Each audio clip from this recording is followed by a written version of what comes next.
reclaiming the knowledge tradition of Bharat beyond boundaries and definitions. Again, I welcome you all, the speakers and audience in this session B3 and the session coordinator, Ms. Nisha Bairwa. In this session, as speakers, I have 5 persons. I welcome them all.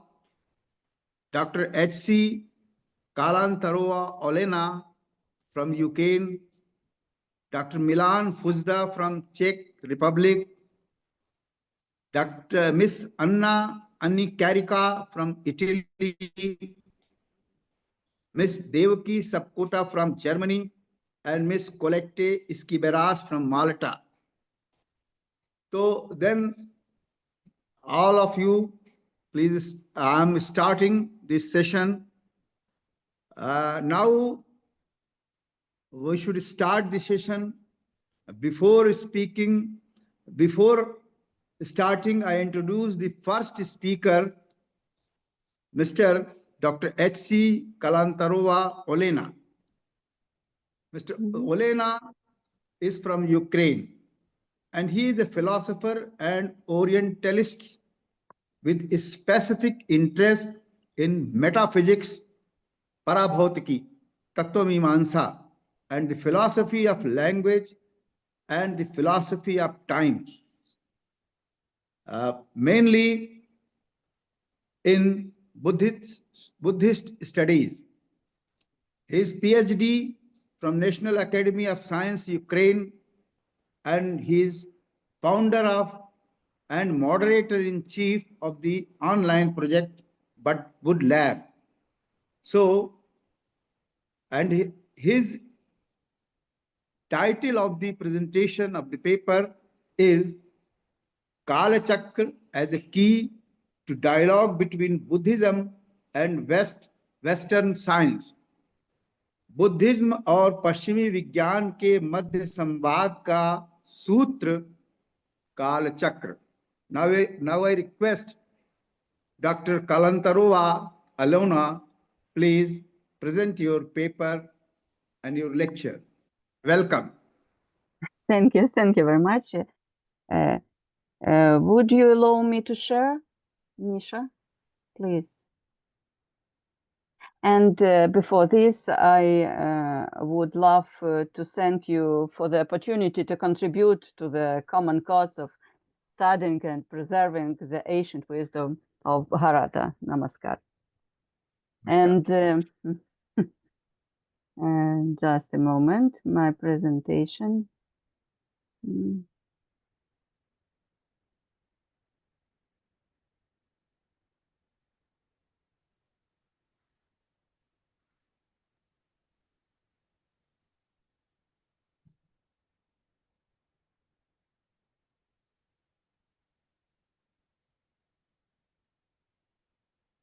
Okay. And now allow me to consider the issue of an ancient Buddhist textual tradition in Sanskrit, namely the Kālacakra Tantra. The text dates back to the 10th, 11th centuries. And I state this text plays the key role in the dialogue between Buddhism and Western science. And at the beginning, I tell you a few words about the teaching contained in this text. I hope the slide is changed. Okay, first of all, Kālacakra is the unique Buddhist doctrine of time from the third turning of the wheel of Dharma, which unites the Buddhist eschatological myths, the ideas of ultimate truth, consciousness, and the space-time continuum. There are many researchers investigated the Kālacakra basic text. John Newman, Vesna Wallace, Jensen Anderson, Giacomo Larofina, Urban Hammonds, etc. They translate and comment the first part of Kālacakra, second, third, fourth, and so on. And our dear friend from India, Niraj Kumar, Niraj Kumar is running the current Indian project of the translation Kālacakra into English too. But me and my colleague linguist Andrei Skibitsky we are running the Ukrainian project on the translation and philosophical reconstruction of Kālacakra, particularly its first and fifth chapter, called Lokadhatu Patala and Jnana Patala. We translate it into Ukrainian. And that is why I would like to tell you about the philosophical reconstruction of metaphysics of time, which is the basis of the Kālacakra teaching, because this metaphysics can resolve any logical conflict of any dichotomy, such as clear obscuration, happiness, suffering, good, bad, true, false, conventional, absolute, gross, subtle, and body-mind. Finally, after all, Tantra is the method of the overcoming of all dichotomies. A little historical background is next. In 1981, the Harvard lecture from His Holiness Dalai Lama XIII took place in the West, I mean in USA. In the same year, in 1981, the first public transmission of the Kālacakra teaching took place in the West too. These two events set in motion the real dialogue between Buddhism and Western science, both of them external and internal level, not to mention the hidden one. I guess we should not lose these two facts from our attention. But even though these events were happened, now things are right where they start. Why? I state that the main reason is the fundamental paradigmatic difference between Buddhist and Western scientific worldviews. And Kālacakra can open up to us this difference, because Kālacakra is the base of Buddhist sciences, such as science of stars, astronomy and astrology, and science of healing, traditional medicine. To fair, we must mention that Mind and Life Institute, which was emerged in USA in 1987, tried to bridge this paradigmatic gap.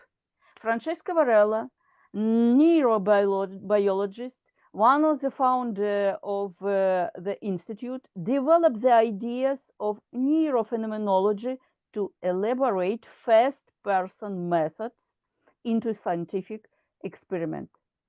But unfortunately, for now, we still don't have a methodological solution. So we'll have to go through long philosophical discussions about this issue. And we need to start with the philosophical reconstruction of metaphysics underlying the Kālacakra teaching. A few words, the main idea of Kālacakra. According to Kālacakra, mandala of time has three levels: the external level of time, the internal level of time, the other level of time. In the external level of time, there are stars and other sentient beings and numerous external objects. In the internal level of time, there are 5 basic elements that circulate through our thin channels. In the other level of time, there is a true nature of our mind that sculpts all sorts of empty shapes for further observation them on the internal or external level. These shapes are like empty bubbles that fly out from the center of mandala and continue to rotate to run in circles. So in the center of mandala is a clear mind. Around it is carousel of sounds, words, meanings, images like holograms. Altogether, they form phenomenal world. and our mind must move away from the external and internal temporalities towards hidden pattern of time that located in the center of mandala to recognize their own avoid nature. That is why time is the key to truth reality, because we can and we should stop the time in our mind to recognize its true nature. Something like this. So, what is the paradigmatic difference between Buddhism and Western science? Kālacakra reveals the essence of the paradigmatic gap between Western science and Buddhism. We find it in the difference between the Buddhist geocentric coordinate system and the heliocentric coordinate system of Western science. This gap is evident in the ontology and methodology of research. A researcher is either inside the system, like in Buddhist science, or outside the system, like in Western science.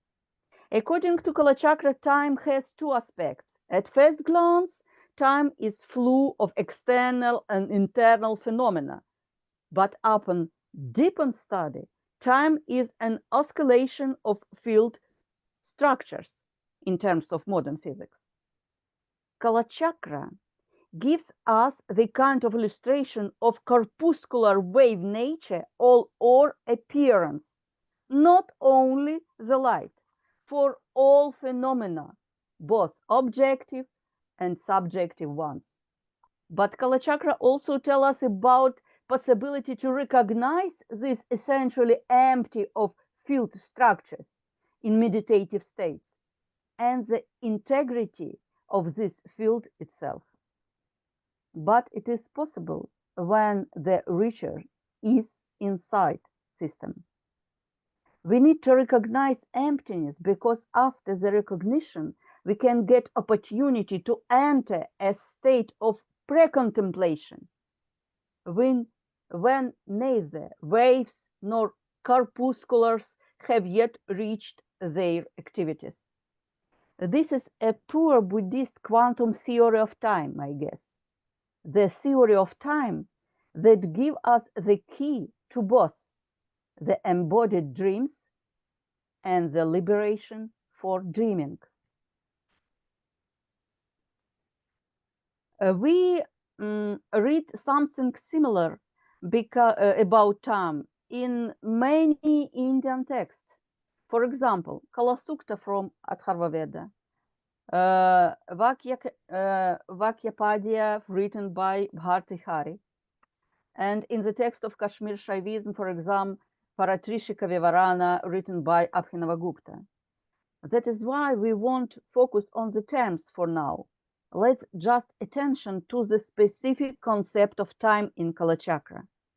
Some of this idea we have discussed personally with Jensen Anderson for a long time, trying to locate the key shlokas on this topic in the main text of Kālacakra, and to determine the methodological features of such an interdisciplinary research. This discussion has already been reflected in several of our joint published projects. You see this name of this project in my slide. We talk about methodological pluralism through lens of the doctrine of time Kālacakra and the time model of contact and Eastern authenticity tasting. So, I state that Kālacakra is the Buddhist quantum theory of time. That is my first point. The next point, Kālacakra describes the geocentric coordinate system that Western science has lost yet during the age of enlightenment. It is this system that gives us the opportunity to take into account the first-person experience method by Francesca Varela. And the last point that I bring to your attention concerns the content of the first and fifth chapters of Kālacakra. It is the alpha and omega, the beginning and the end of the Buddhist quantum theory of time.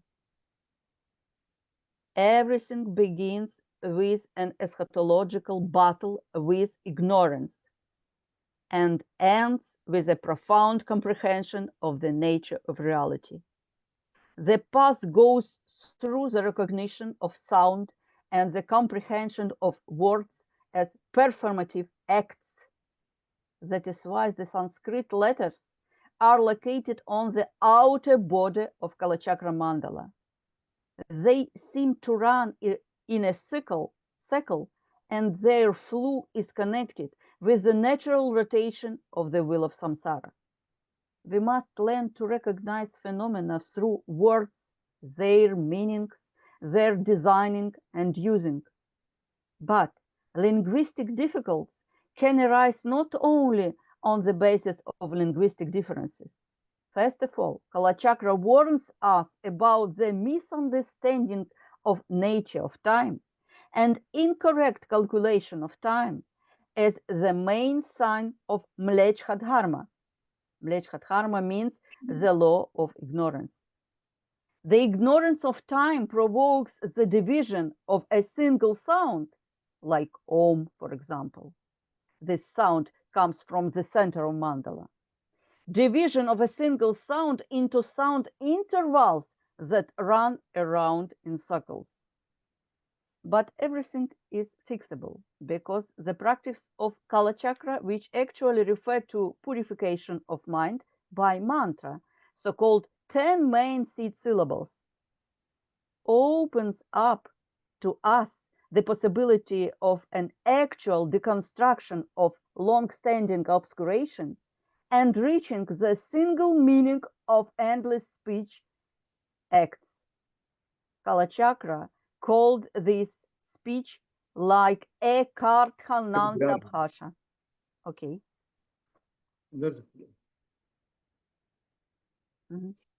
Thus, speech is integrated into insoluble.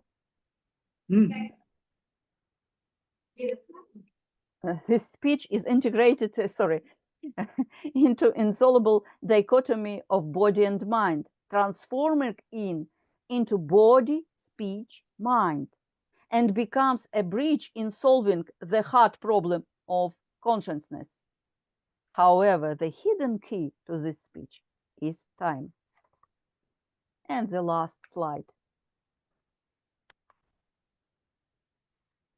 I see that it is complex subject, and I have no time to explore this in detail. But evidence of our theory lay on the original root text and traditional commentaries of Kālacakra teaching. However, today I would love to get your attention to highest philosophical level on which the Tantra meta discourse was compiled. And our philosophical comprehension of this fact helps us to see further paths of not only conducting the dialogue between Buddhists at Western science, but the promotion, awakening of all human beings. Armed with that very motivation, we have begun to reread the text of Kālacakra Tantra.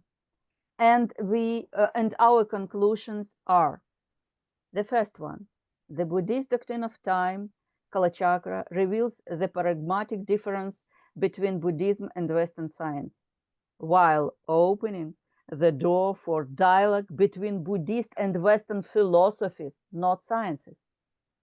The second conclusion, the geocentric coordinate system is not only astronomical calculation and calendar systems, but it is the approach to the definition of humans' place in this world, humans' opportunities and tasks.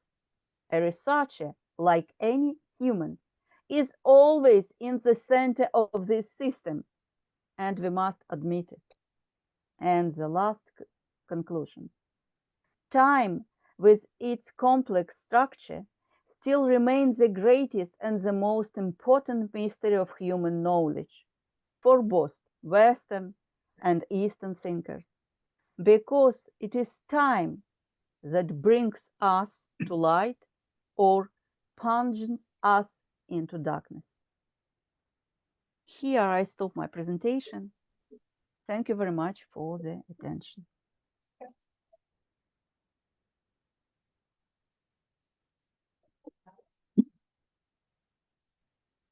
Dr. Olena has explained about the difference between Buddhism and the Western science studies.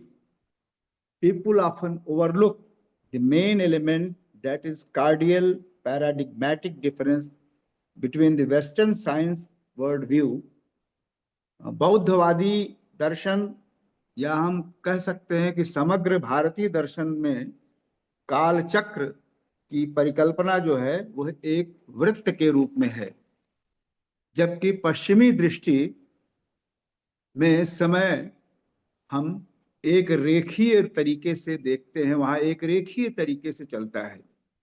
In Indian vision it is clear time works in circle, and in West it is vertical. That is why in Indian philosophy there is no end of time. It circulates in circle. In human nature it is clear. In Buddhist philosophy, gaps are healed or filled between matter and consciousness, body and the mind, etc., etc. Buddha दर्शन में स्पष्टता मनुष्य की निर्मिति में पदार्थ और चेतना, शरीर और मस्तिष्क आदि की चेतना निहित होती है और एक दूसरे से जुड़ के चलती है. She has told in this way, we should think the difference between Buddhism and the Western science vision, and for that we have to reread the Buddhist philosophy again and again. Thanks, Dr. Olena. Your presentation was very good. I think everybody has liked it. Thank you very much. Now, I call Milan Fujda. Dr. Milan Fujda is an assistant professor at the Department of the Study of Religions, Maastricht University, Brno, Czech Republic. His work is influenced by post-colonial reflections on social sciences and feminism, and informed by the Actor Network Theory Research Protocol. He is currently concerned with issues of word making in relation to coping with uncertainty and loss of control over the course of events, as he refuses to analytically employ hegemonic concepts, religion and belief. His third monograph, Beyond Religion and Belief, Uncertainty and Religious Studies for the Anthropocene, is now being prepared in Equinox, Sheffield, for publication. His topic of paper, which is going to be presented by him, is teaching yoga-darsana to postural yoga instructors, translating the discipline of true happiness to Western seekers for mind-body comfort. वास्तविक अनुशासनिक आनंद के ऐसे पश्चिमी इच्छुकों को प्रदान करना जो मन और शरीर को सहजता प्रदान करना चाहते हैं. आसनीय योग प्रशिक्षक को योग दर्शन का प्रशिक्षण. ये डॉक्टर मिलान फुजदा का टॉपिक है. And now I request him to present the paper before us. Thanks. Welcome, Dr. Milan Fujda.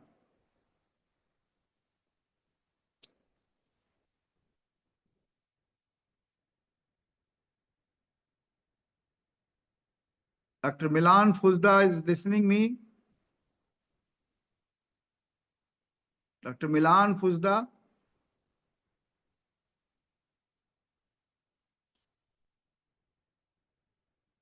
Dr. Milan Fujda. Hello. Hello, sir. I think there is some technical issue. He will join in some time. So can we proceed with next speaker? Next. Then I can ask to Anna ji. Yes, sir. Yes. Thank you, sir. Now I call Miss Anna Annicchiarico. Anna Annicchiarico has a bachelor's degree in Hindi language and literature, and she specialized in anthropology at Ca' Foscari University of Venice. For her studies, she focused on the effect of Orientalism in post-colonial imageries, especially on Punjabi migrants in Italy, and analyzing religious places and their meaning for different generations. Dr. Anna's paper's title is Punjabi Centers of Worship in Chiampo Valley, Italy, Readjustment and Second Generation. चिम्पाम्बो घाटी Italy में पंजाबी पूजा केंद्र, तालमेल और दूसरी पीढ़ी. जो पीढ़ी वहां जन्म ले रही है और वहीं विकसित हो रही, वहीं बढ़ रही है, उनकी क्या स्थितियां हैं, उन पर प्रेजेंटेशन है. Now I request miss Anna Annicchiarico from Italy to present her paper. Good morning to everybody. Thank you so much for the opportunity. I'm going to share my presentation. Okay.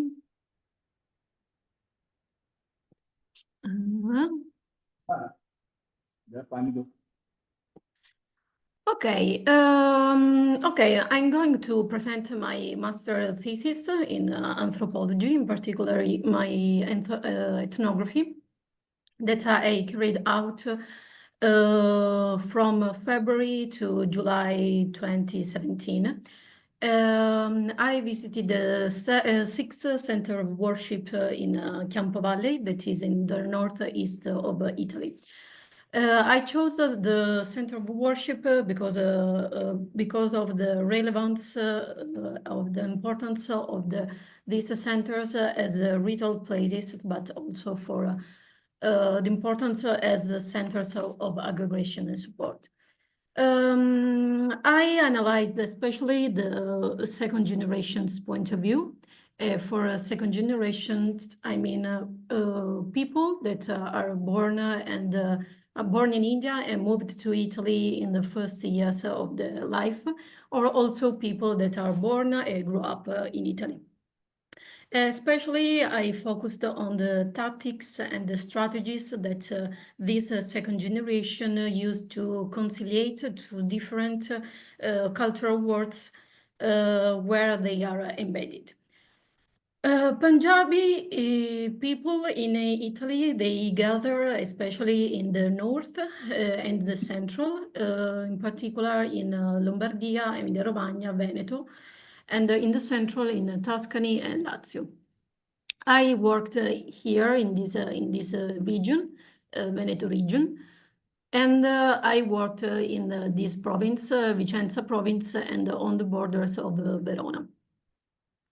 For time reasons, I'm going to straight to the points. So here I put some data about Indians in Veneto, in Vicenza, and Verona, and I put some features about the immigration and profiles.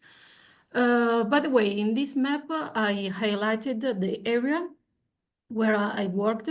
That means this is the Chiampo Valley. and it is near Vicenza province, and on the border of the Verona province. The points represent the municipalities where there are the highest percents of Indian residents compared related to residents, total residents. They gather in the area of farming and engineering and tanning industries, where the most of Indians work as employees or laborers. In the legend, in the legend you can see the worship centers in chronological orders. So here we have a mandir, a Hindu mandir in Arzignano, but I focused on the Gurudwara, Sikh Gurudwara. So here in Castelgomberto, San Bonifacio, Lonigo, e Chiampo. But among these center of worship, there was also a Ravidashan temple in Montecchio Maggiore, that is here. Okay, actually most of these gurudwaras actually are rearranged industrial buildings, except for San Bonifacio Gurudwara, and so they are located in the suburbs, as you can see most or less in these maps, in these images. For my ethnography, I participated into the Sunday's rituals and into Nagar Kirtans, Nagar Kirtans that are organized for the Vaisakhi. I talked especially with especially with the men, and my mediators were from the second generations. At the time of the research in 2017, we had the same age. For the ethnography, I worked as a participant observator. So thanks to the observation, I could understand the different kind of features, like, for example, the special organization of the room inside the buildings, or like also the flows, the age of the participants, and also the especially the special distribution according to the sex and the civil status of the participants. Here you can see some pictures that I took at the time of my research. So there is here you can see the spatial distributions of the participants. I did also informal semi-structured interviews, and thanks to these interviews, I could understand the internal organization of the Gurudwara, so the presence of committees whose members and handle with the management of the structure of the Gurudwara, and also dealt with the relationships with the local institutions. But I think the most important thing that I could understand was the reason of the diversifications of all these Gurudwara. I mean, in a really small area, there are so many Gurudwaras. Actually, one of the reason is because of a pragmatic matter. Because the public transportation is not really good there. But especially it's important because for the first generation being part of the committees is a distinction of prestige, social prestige, so is that. For the second generation, these are actually, they have another point of view, that is this kind of fragmentation brings to the division and conflicts among the communities. But another thing that is very important is the meaning to go to the Gurudwara. What does it mean for them? It's the feeling of belonging to a community. And also here we have two different points of view. For example, for the first generation, the Gurdwara is a sort of a shelter to shelter from this displacement from the first phase of the migration, or like from the daily misunderstandings. But it's important also for the reiterations of the values that the first generation in part transmit to second generation at home, so in a private space. For the second generation, instead, the feeling of belonging to the Gurdwara and going to the Gurdwara means the confirmation of that values that they are imparted at home, so they can confirm, they have a confirmation in a public space. And so in this way also they can conciliate two cultural worlds they live in. But what are these values? It's important. It's necessary to explain, to contextualize these values in the Punjabi family system, that is patrilineal, patriarchal of corporate group. And the corporate group is founded on the marriage rules, that is a caste endogamy and clan exogamy. And for the equation of this corporate group, it's necessary a system, a value system, that is to say, for example, that the Izzat Sharam. For Izzat is like a good, it's the good reputation, the social prestige. The Sharam is the shame due to a bad reputation caused by the violation of behavior codes, whose aim must be the sake of the family. But who decides what is bad or good behavior? It's the members of the community. That could be also, it depends on the context, the members of the household, the family in a broad sense, local community, and so on. So they do through the gossip, and the gossip becomes a sort of a regulator of the rights behavior. And also the gossip increases the competitions between the members to keep intact, to improve the izzat of the family. This kind of behavior codes, it depends on the sex and the civil status. So, for example, girls are the guardians of the family prestige, or for example, they must do. I mean, they have strict rules to follow. For example, they must be always together in the Gurdwara, or like they must not speak with boys always in the Gurdwara, for example. Married women, they are more free than girls, but they have a different kind of behavior code to follow. Here, my participation to Nagar Kirtans for the Vaisakhi was really important because I could observe different dynamics and creative escamotage to bypass the behavior code, avoiding to break the rules. And for example, this is very important. The Nagar Kirtans are really important, especially for young people, because Nagar Kirtans are like occasions of socializations.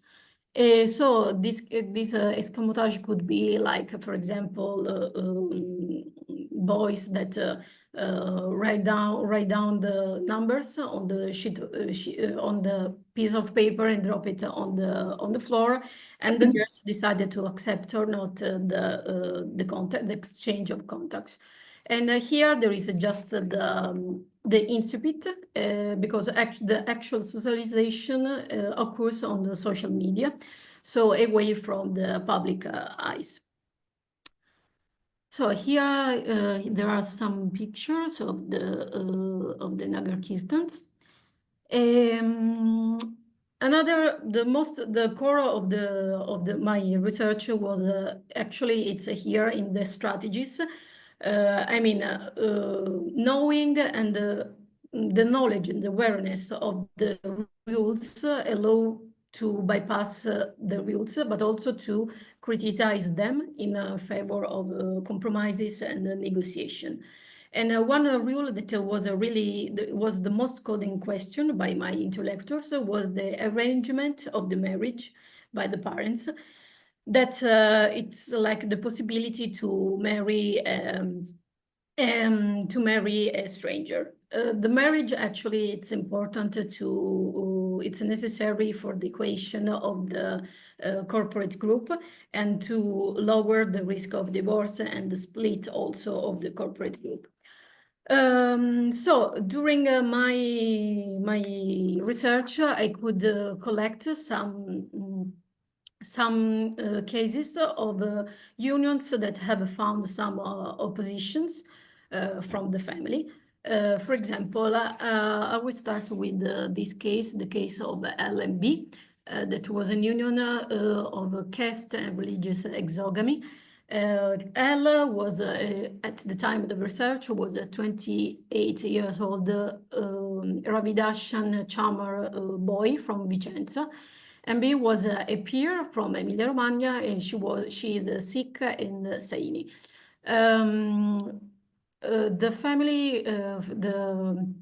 The family's girl was opposite to the unions for the reason caste and religious, and but they tried to arrange a marriage for her with a boy that worked in a cowshed in Emilia Romagna. She refused, replying that L had good jobs and he was almost an engineer, so she placed the issues of the prestige on L's job qualification and education level. Then I have gathered also two intermarriage cases. The most important here is the case of T and N. Always at the time of the research, T was a 45 years old man from South Italy, and then a 35 years old woman, Sikh Punjabi woman. They met in a shop where Anne worked as the sales assistant. They, of course, her father opposed to the relationship because he was Italian, so he grew up with other kind of values. And at the end, Anne raised the issues of the prestige on South Italian's job that I had to omit it because of privacy. At the end, the marriage took place thanks to the intermediation of a relative married to an Englishman. I will go to the case, the case of the F, that is, it could be the simple one, but it's not, because F was a 23-year-old Sikh girl. She had a relationship with a peer of the same caste, but her mother wasn't satisfied. But she plays she was really disappointed because she had always been a respectful daughter. So she raised the issues of the prestige on integrity as a respectful daughter. So the intergenerational conflicts, actually, I mean, all these cases shows as issues of unions is a matter of intergenerational conflicts. For example, the legitimation of the unions take place through the ISAT, but an ISAT that is interpreted according to the local and historical context and according to immigration past experience. So the ISAT is reinterpreted as on integrity, education, and job qualification of the partners. And in this way, the second generation negotiate not just for marriage rules, but also for their self-definition as a second generation, and also to conciliate this. It's a strategy to integrate two cultural worlds they feel be part of and they belong to. And in conclusion, I think it's important also this kind of negotiation, self-definition, also to understand the second generation point of view in a view of a local multicultural politics, embodying the Orientalist imaginary of ethnic minorities recognition. Okay, thank you. This was my master thesis. Thanks, Miss Anna. बहुत धन्यवाद. Very well presented your paper with map and photographs and PPT presentation. Miss Anna has told regarding Gurudwara and Sanatan Dharma temple situated in Veneto, region of Italy, and the Ravidasi Gurudwara also. And the Indian people, either born in India and went to Italy, or born there in Italy by the parents residing there. The socio-cultural environment is totally different from Punjab, India, and Italy. They assemble in gurdwaras and temples and choose boy or girl for the marriage of their sons and daughters. In this way, they meet their friends and relatives and have tightened their friendship relations or community relations. This is the problem, not even in Italy, but it is all over the world. Those people who have migrated from their original native place to in another country and who are far away from their original place, they becomes rootless. So ऐसे लोग जिनको हम कहते हैं कि अपनी जड़ों से उखड़े हुए लोग, लेकिन but if they unite and accept the culture of that country and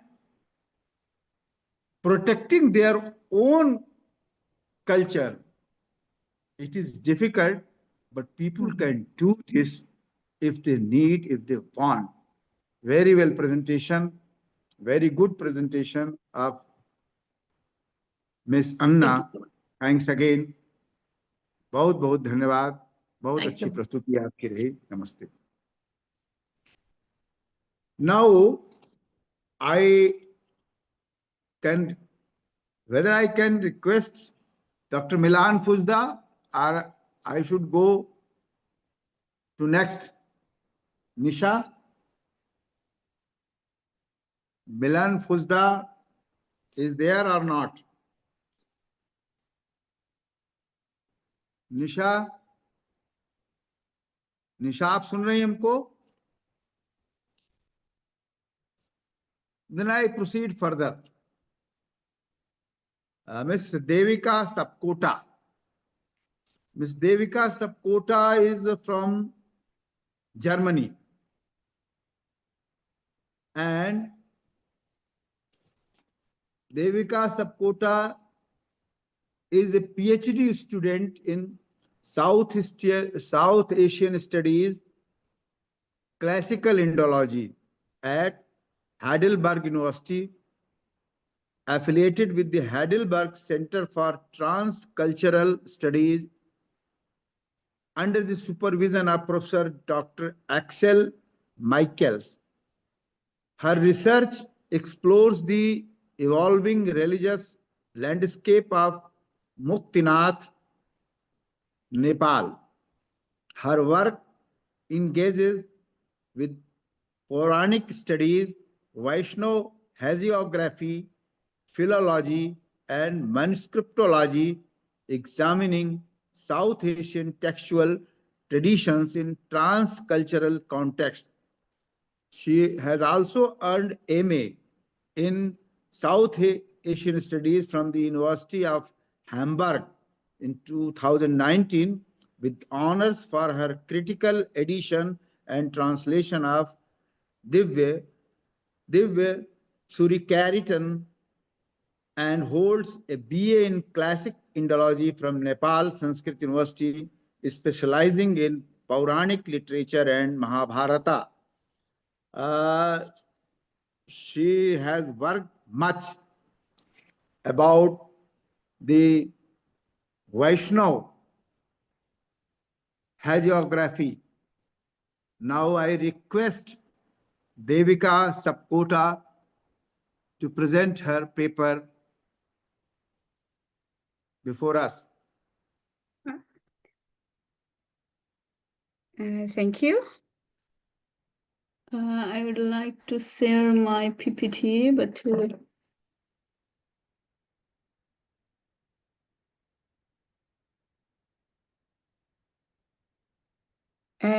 can you see my PPT? Not now. Only you are seeing. Yeah, I think now you can see. Yes, yes. Yeah. Yes. And Yeah. now it is visible. Yeah. Good morning, everyone, and thank you to the organizers for inviting me to this conference. And thank you all for joining me today as I explore Himalayan spirituality through one of its most revered sites, Salagrama. Located in the Mustang district of Nepal, Salagrama is celebrated as one of the 108 Divyadesams, i.e. divine places of the Śrīvaiṣṇava tradition. This sacred site, renowned as the divine source of naturally occurring Salagrama fossils, embodiments of Lord Vishnu, it has held deep religious significance for centuries.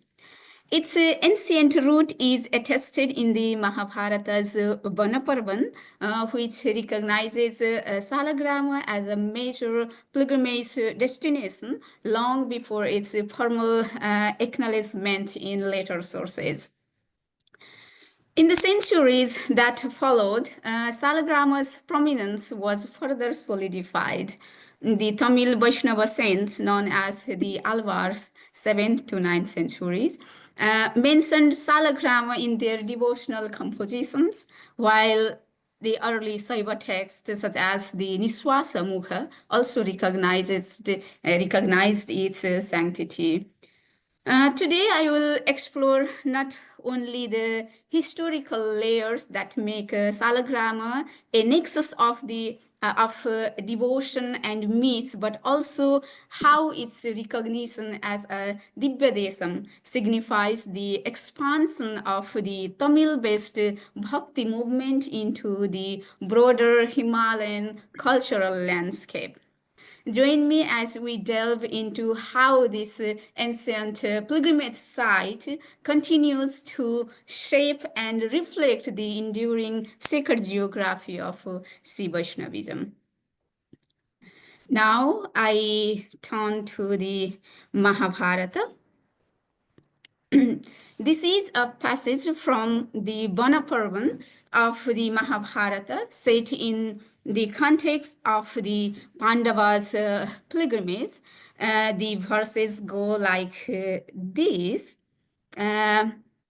Tato gaccheta rajendra sthanam narayanasya tu sada sannihito yatra harir vasati bharata Salagrama iti khyato Vishnur adbhuta karmanah abhigamya trilokesam varadam Vishnum abhyayam aswamedham abapnoti Vishnulokam cha gacchati Tatrodapano dharmagya sarva papa pramochanah samudrastatra chatvara kupe sannihita sada tatropasprisya rajendra nadurgatim avapnuyat. Like this, it goes like that. So it is particularly significant as it represents the first mention of the sacred place Salagrama associated with Vishnu. Unlike several other pilgrimage sites in the Mahabharata that serve a more secular role, but here it has clearly mentioned that this is the place of Narayana. You can see the translation here, where the Hari resides always.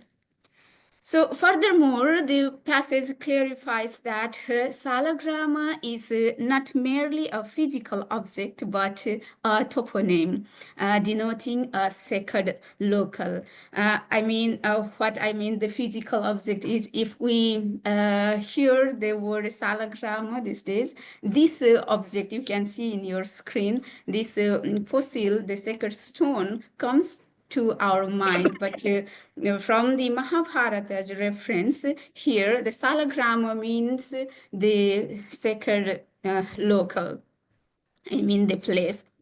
Then another thing is the expression Tatrodapana, which translates as there is a well, i.e. Pupa, that emphasizes that Salagrama was defined by its status as a pilgrimage destination centered around a sacred well. This very well is, I'm sorry, my son is just running around. Could you please go up, Benki? Yeah, please. And sorry, and this place is centered around a sacred well. And this very well is now known as Damodara Kunda. You can see the place, which is located in the northern Himalayan range of Annapurna. It lies at an altitude of 4,890 meters. As the passage states, it removes sins and by containing the essence of the four oceans symbolizes a microcosm of divine purity and cosmological power. Now I would like to turn to the next slide. This is the passage from the Niswasa Mukha, a lay Saiva text composed around the 7th century. The verse goes like this here also, verses. Uktam harasya mahatmyam haraischāpi nibodhame salagrame mallakupe nityam saukarabe harihi sannidhane mathurayam svetadvipe tathaivacha drishtva. This is the missing part in the manuscript also. And Vishnum muchyate sarvakhil visay. So it is notable because it shows that even Saivas, often seen as opponents of Vaishnavas, acknowledged Salagrama as a sacred Vaishnava site, including Salagrama among select few revered sites, highlights its deep spiritual importance with its holy status and Vaishnava connection accepted by those holding different views from 7th centuries. And the Niswasa Mukha, which serves as the introduction to the Niswasa Tattva Samhita, the oldest surviving Saiva Tantra, offers insight into the religious exchanges of its time. Although its main goal is to explain lay Saiva teachings, it also adopts ideas from other Hindu traditions, especially Vaishnavism. It represents the concept of the 5 srotas, 5 streams, the panchasrotas of knowledge, Laukika, Vaidika, Adhyatmika, Atimarga, and Mantra Marga. These are the pancha knowledge, and which arranged in a hierarchy that leads to Mantra Marga or Tantrika Saivism as the highest path. But the text leads well-known Vaishnava sacred sites and practices such as the worship of 12 forms of Vishnu during the 12 months. This particular passage in your screen, what I have presented, in question is part of the teaching on Tirtha Dharma, which explains the merits of visiting holy places. It begins with the discussion of sacred water bodies like Nadi, Nada, and Kupa, and then mentions Saiva sites, and finally leads Vaishnava ones, drawing special attention to Salagrama. Now let's turn to the another slides here. Here on these two slides, I mean the 7th and the 8th, these two slides, I have included two pasurams, the devotional song hymns from the Nalayiram Divya Prabandham, NTP, a collection of 4,000 Tamil hymns composed by the 12 Alvars. This sacred text serves as the foundation for the concept of the 108 Divyadesams, divine places in the Śrīvaiṣṇava tradition. As noted by scholars like Hari, Nath Muni, a 10th century Śrīvaiṣṇava Acharya, is credited with conceptualizing and systematizing the idea of the 108 Divyadesams, drawing from the devotional hymns of the Alvars. However, the earliest textual reference to the 108 sacred sites, the Divyadesam, appears in Paratvadi Panchakam by Bhatsya Guru from 12th century, as the scholars like Catherine Young has noted in her work 2014.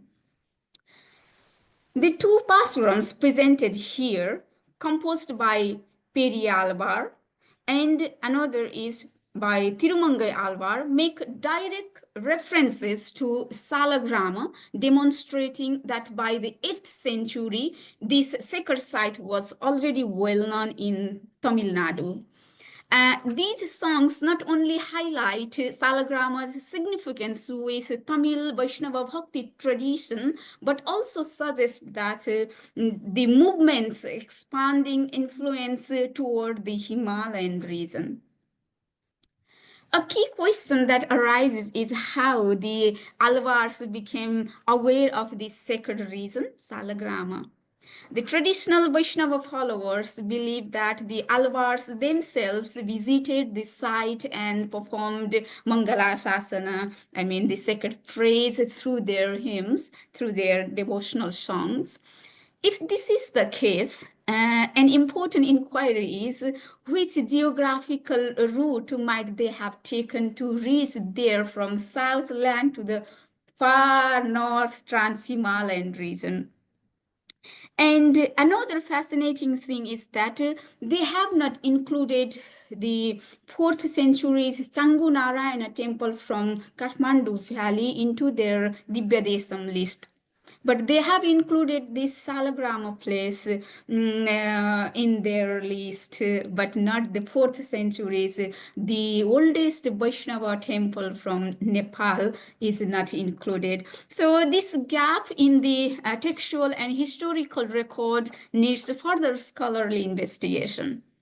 Over time, due to these references, Salagrama became an important Śrīvaiṣṇava toponym, and by the 12th century was formally recognized as a Divyadesam. Now let's move to the concluding remarks. As we saw, the history of Salagrama as a Vaishnava sacred place can be traced back at least to the Mahabharata. While this is the earliest textual attestation, this site must have already been an important pilgrimage destination before that time, which is why the Mahabharata acknowledges it. So at this stage, however, the term Salagrama did not refer to the fossil stones, the sacred stone, as it does today, but rather to the place itself. It is from the toponym that the name of the sacred fossil, Salagrama, originated. By the 7th century, as evidenced by the Niswasamukha, Salagrama was also recognized within Saiva traditions, highlighting its broader religious significance across the Indian subcontinent. Around the same time or shortly later, the Alvars referenced this sacred site in their devotional hymns. And by the 12th century, when the idea of the 180 Divyadesas was established, this site was permanently integrated into Śrīvaiṣṇava sacred geography as its northernmost pilgrimage site. In defining Salagrama as the northernmost and the final earthly Divyadesam, it seems that Sri Vaishnavas effectively established the Himalayas as their cultural boundary, much like Patanjali and Dharma Shastra authors had done. And notably, Salagrama remains the only Divyadesam located in Nepal, underscoring its own position in the Śrīvaiṣṇava sacred landscape.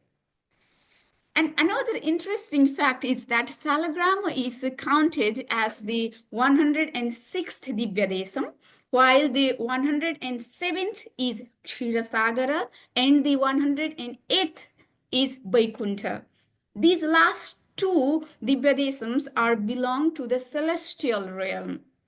And in this sense, the sacred site of Salagrama serves as a bridge between the earthly and the divine realms, linking the physical world to the Vishnu's heavenly abode.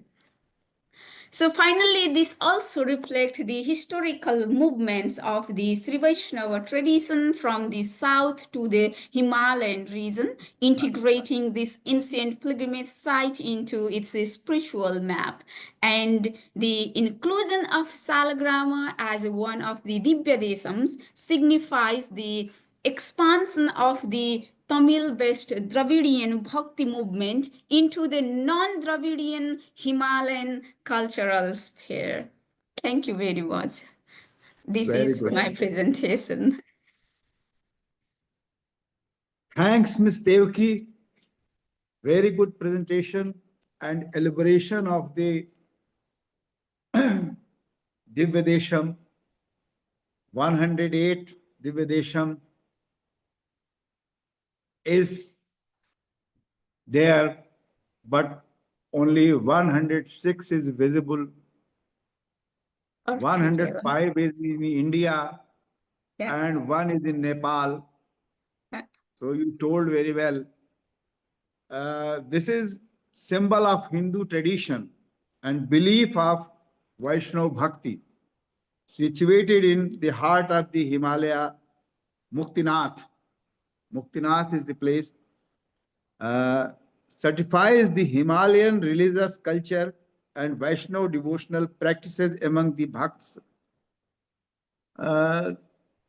You rightly said that this Vaishnava Bhakti came to northern India up to Himalaya from south by Alvar saints.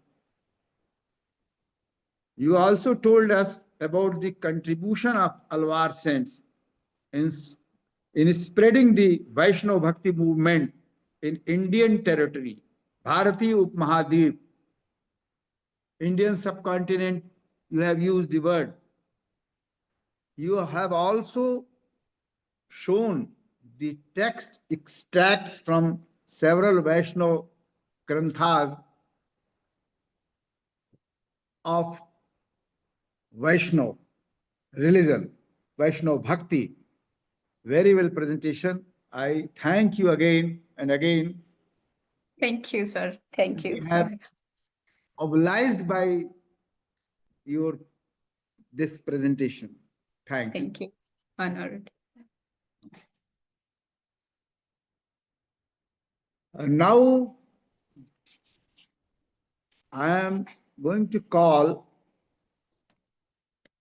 Miss Kālacakra from Malta. Kālacakra from Malta. Kālacakra has obtained her PhD in Buddhist philosophy. Again, a paper before us regarding Buddha philosophy and the ideals of environmentalism from Durham University in 2010. And since then, she has been teaching philosophy in Malta at a government 6th from school. She has also taught at the University of Malta and is founder and chair of Bodhicitta Malta, a voluntary organization that hosts Buddhist teachings in Malta. I call Miss Kālacakra. Is she there? Yes, I'm here. Hello. Yes. Hello. Her title of the paper is Faith, Reason or Superstition, Reclaiming Guru Devotion as a Form of Knowing. Vishwas Tark ya Andavishwas Gyan ka Gurur. Thanks, Miss Kālacakra. You are welcome to present your paper. Thank you. Thank you so much. Please start. I will. Thank you. Thank you so much for this opportunity and for your introduction. Let me begin by saying I'm not actually going to be presenting any research as such today, but more of a number of research questions which I find interesting and I hope you'll find interesting too. So my talk is going to be at quite a superficial level. I'll be spanning philosophy, psychology, sociology, and it will hopefully be interested to anyone interested in Tibetan Buddhism too. So I will begin with a very quick history of how Buddhism came to be interpreted in the West in order to flush out some incongruities that have appeared within Tibetan Buddhism. So the very first Buddhist delegations to the West presented Buddhism as being more aligned with the modern spirit than Christianity was. Not only did the Buddha understand the law of causation before Western science did, they argued he also rejected unverifiable claims, including the existence of a creator god, and the pre-Buddhist Indian doctrines of karma and rebirth even seem to be suggestive of evolution.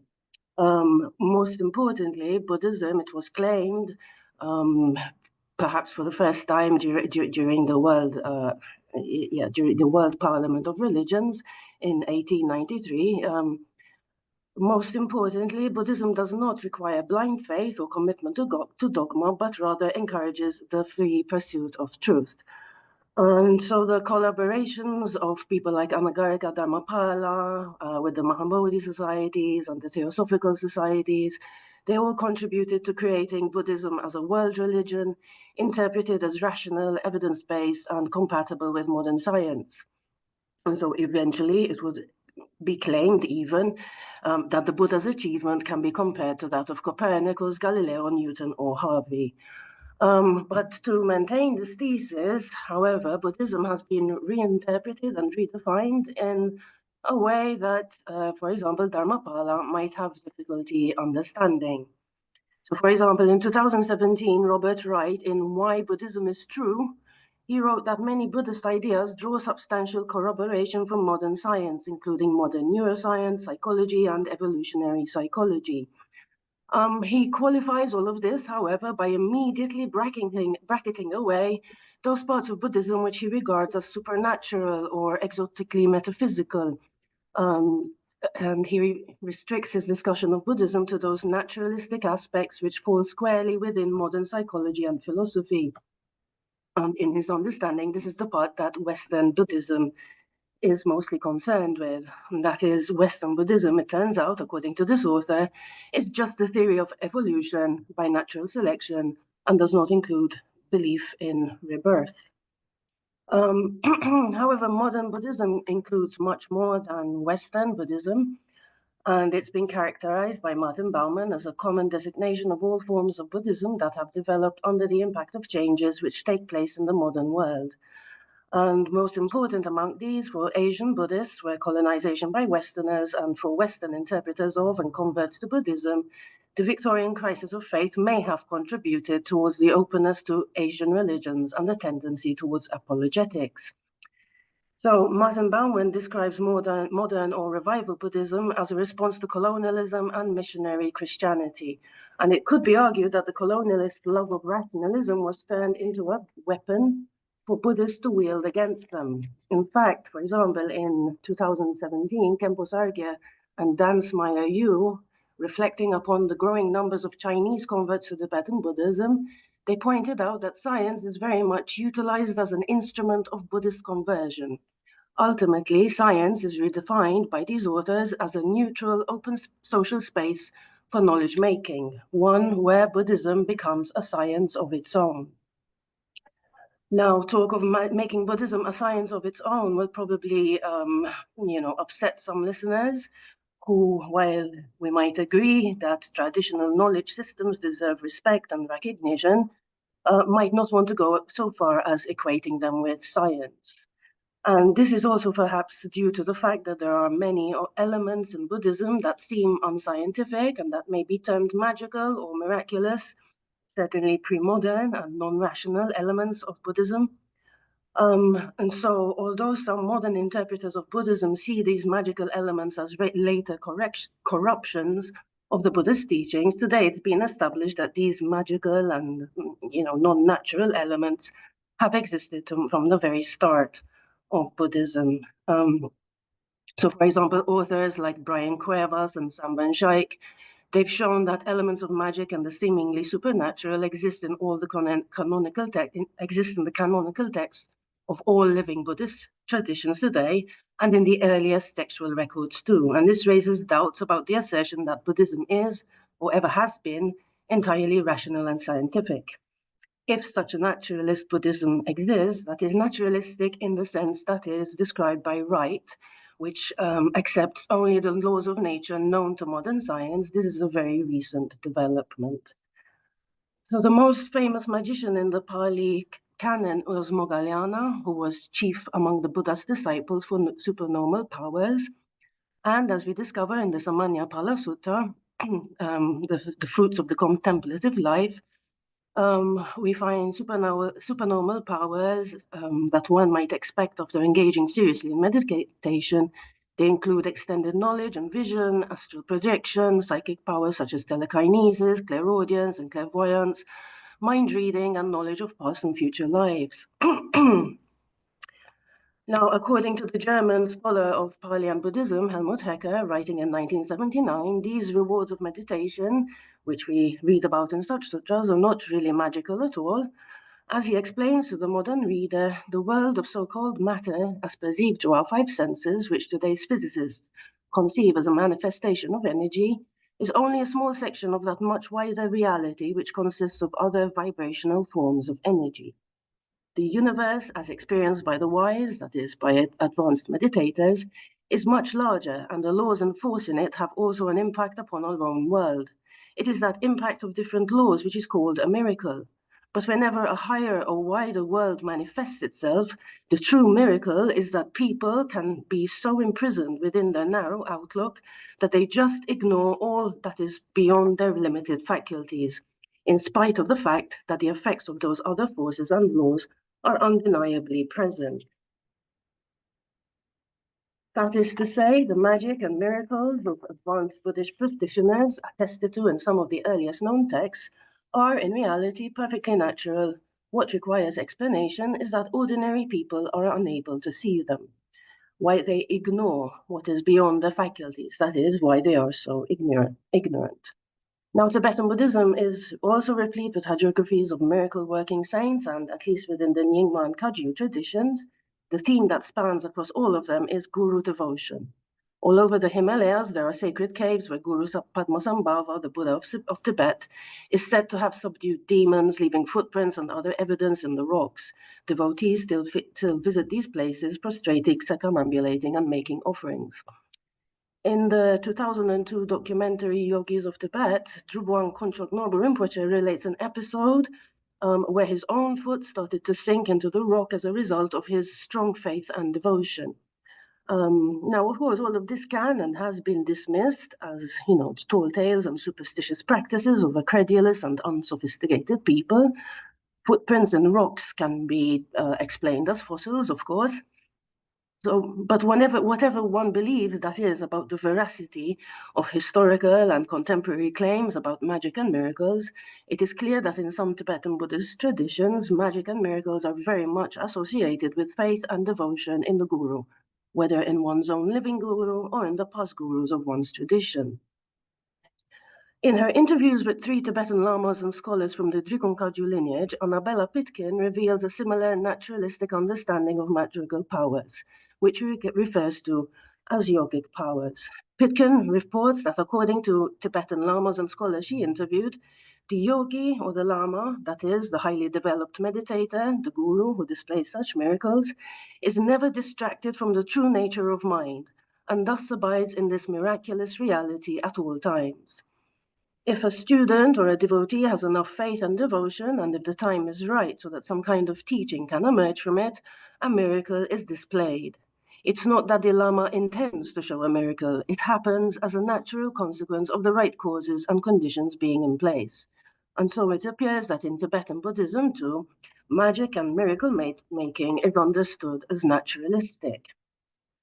After 1959, however, when Tibetans were forced to modernize due to both the occupation of the country by the Chinese and their dependence on Indian and Western support in exile, belief in such miracles probably began to be a bit embarrassing for some. And in fact, the scholar and Lama Khenchen Yima Gyaltsen makes a distinction between the time before 1959, which he terms as the age of faith, and the time after 1959, which he calls the age of knowledge. And so, however, as Khenchen Yima Gyaltsen explains, for doing Zultrul, that is, for showing magical, miraculous displays, for showing supreme yogic power, the foundation is a connection with a disciple who has faith. If we don't have 100% faith, then we won't really be able to perceive the Lama's miracles. The Lama has the capacity for miracles. So saying that there are or are not miracles, really, the basis is a connection with the disciple who has faith. And so, in other words, it seems that in Buddhism, if we're unable to see miracles, it's either due to our ignorance or else it's due to our lack of faith. Now, the assertion, of course, that we would see miracles if we had more faith is clearly subject to being used abusively. It lends itself to being used as a universal excuse for any suspect behavior by the Lama. In fact, since the arrival of Tibetan Buddhism to the West, some of its largest institutions have been subject to scandalous allegations and, in some cases, criminal charges and convictions. The 2 most famous cases concern Shambhala International and Rigpa International, both of which have had multiple allegations of physical, sexual, and financial abuse made against their respective leaders. And so to summarize, again, it can be said that there are at least two strands of Buddhism, perhaps 3. There's the modern, reformed, rational, and even scientific understanding of Buddhism, which certainly includes most of Western Buddhism and many forms of Asian Buddhism too.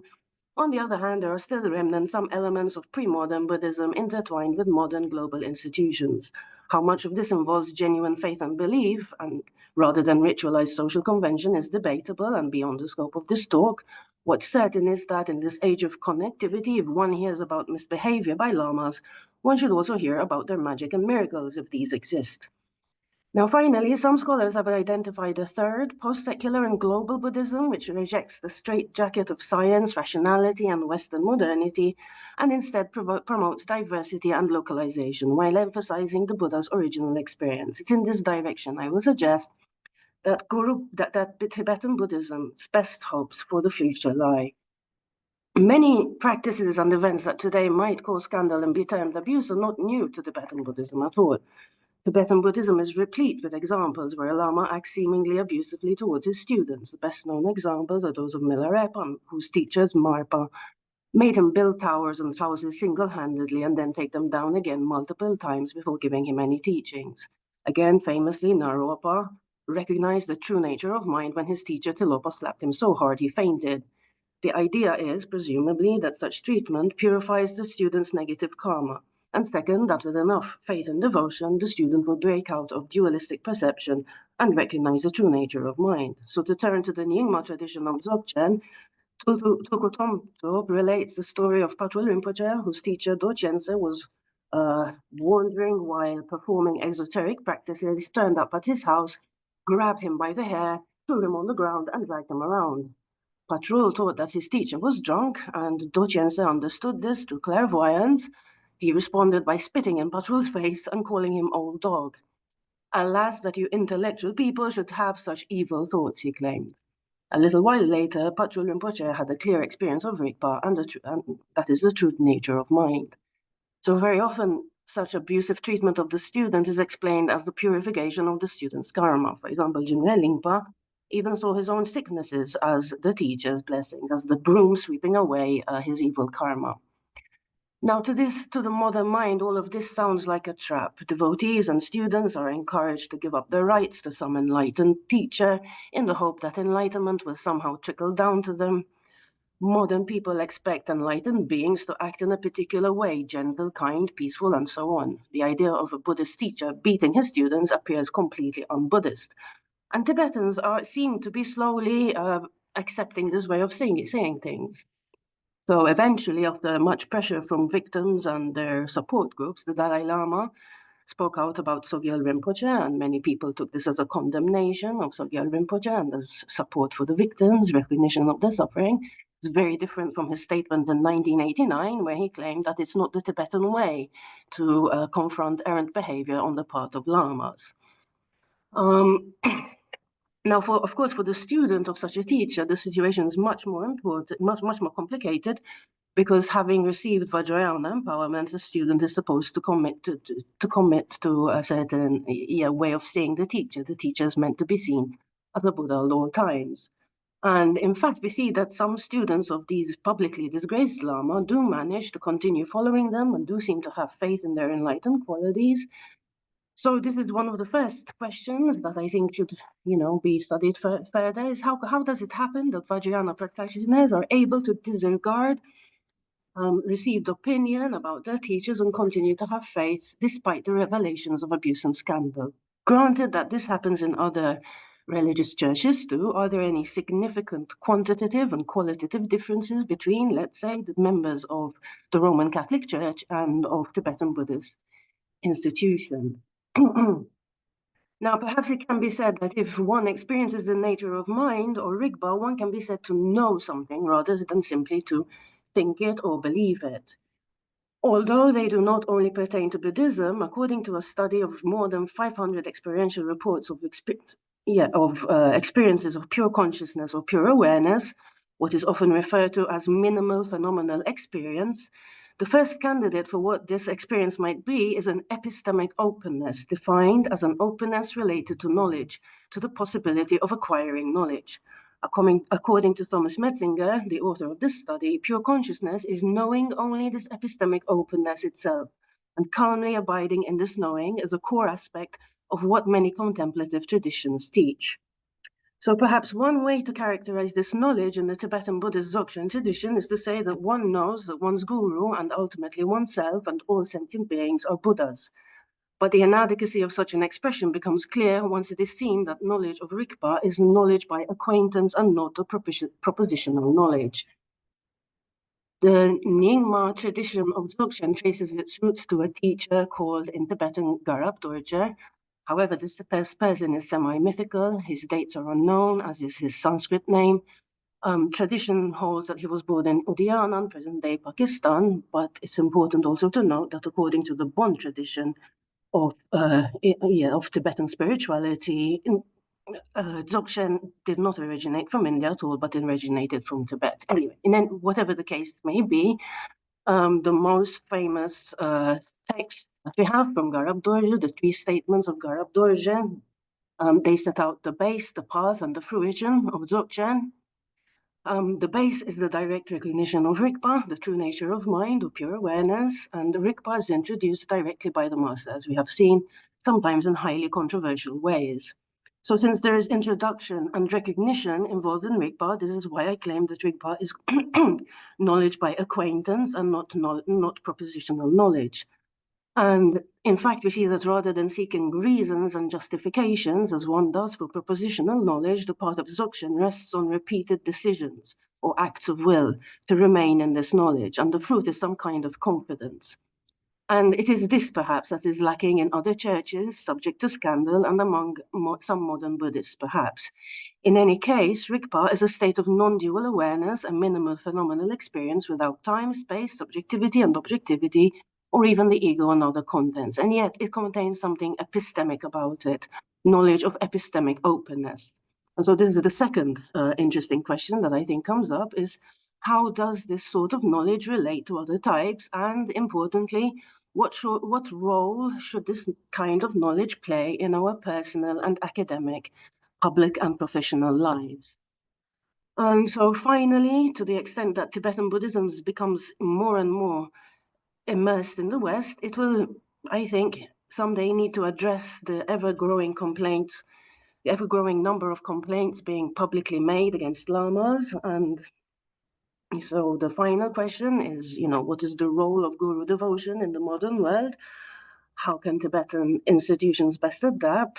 Some Buddhist lamas have suggested that perhaps it's time to go back to secrecy, even abolishing the rule of, even abolishing the tradition of recognized reincarnate lamas, or the practice of public devotion, but this would probably meet great resistance from the devotees. Otherwise, Tibetan Buddhists can lay claim to guru devotion as a form of knowing, but this will, given that there's not enough faith to go around that miraculous displays of magic can be witnessed by all, or that everybody can recognize Rigpa, the only way to lay claim to guru devotion as a form of knowing is to provide reasons and justifications and empirical evidence, in other words, to capitulate once again to Western modernity and to colonialism, trying to make Tibetan Buddhism palatable to the Western modern mind. So that if those Tibetan Buddhist traditions that rely heavily on guru devotion are to survive in the contemporary world, unabashed and unreformed, they might perhaps have to return to secrecy. And this would be to return to the original way, not only Ati Yoga and Mahasandhi, but the entire Tantra or Vajrayana were practiced in ancient India. Thank you for listening. That's the end of my presentation. I have some references here if anyone would like to know more. Thank you. Thank you very much, Ms. Coletto Esquiveras. Mr. Coletto Esquiveras has drawn a difference between the Tibetan Buddhism before 1950s and after it. She has criticized the Vajrayana Shakha Buddhism and also, she has shown the difference and its use in modern Western world. And in her conclusion, she has said that if somehow Tibetan Buddhism is to survive in the contemporary world, unabashed and unreformed, it might perhaps have to return to secrecy. Very well presentation, very well elaborated your thought regarding the Tibetan Buddhism led by lamas in the world. So we all thankful to your presentation. Thanks very much. And if